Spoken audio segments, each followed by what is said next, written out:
A definição das linguagens aceita e rejeita fazem uso da função programa estendida.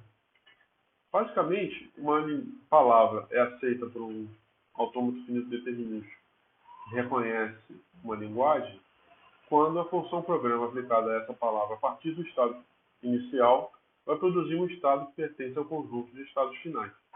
Isso é matematicamente descrito por essa definição aqui. Então, é o conjunto cujos elementos W são tais que, quando delta estrela, a função programa estendida, aplicada a essa palavra a partir do estado inicial, isso aqui vai produzir um estado Q' que tem que pertencer a ela. O conjunto rejeita é o complemento do conjunto aceito. Lembrando que um complemento é tudo no universo a menos do conjunto W. Então vai ser o conjunto de palavras W, tal que quando delta estrela aplicada a Q0 sobre W, produz um estado Q' que não pertence a F, ou então, quando delta estrela aplicada a Q0 W não tiver sido definida. Lembrando que a função delta é uma função parcial. O que é uma função parcial? Ela pode não estar definida para todos os elementos do seu domínio. Então, utilizando resultados básicos de teorias de conjuntos, a gente tem que a interseção de aceita e rejeita para um determinado autômato finito determinístico M é o conjunto vazio. A união é sigma estrela. O complemento de aceita é rejeita e, consequentemente, o complemento de rejeita é aceita. Então, basicamente, a gente tem um universo dado por sigma estrela, que no caso, por exemplo, do autômato finito determinístico que aceita palavras que ou tem A como substring ou BB como substring, é o conjunto de todas as palavras resultantes da concatenação entre A e B. Né? Então, o conjunto sigma estrela ele é particionado em dois conjuntos. Aceita GM e rejeita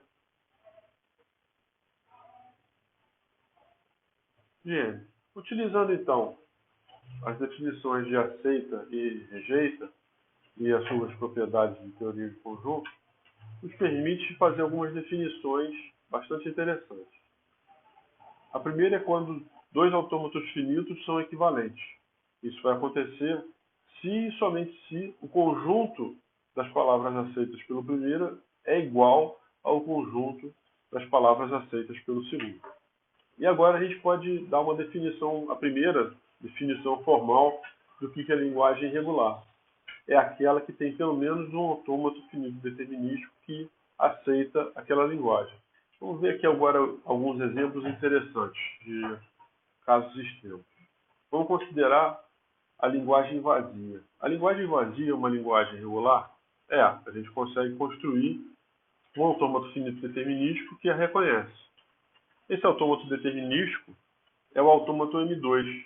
Se a gente coloca uma única aresta conectando Q0 a si próprio, qual será o comportamento induzido por esse autômato? Iniciada a computação, para qualquer símbolo lido por Q0, ele vai continuar em si mesmo e não existe estado final.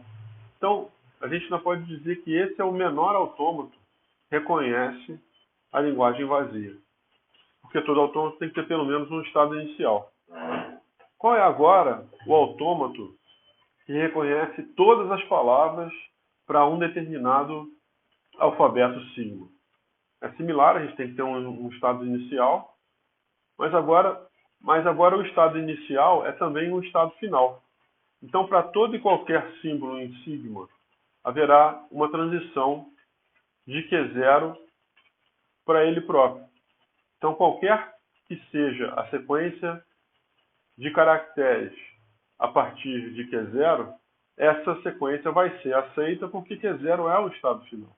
Para quem estudou um pouquinho de matemática discreta ou álgebra, vai ver que isso aqui é um monoide livremente gerado.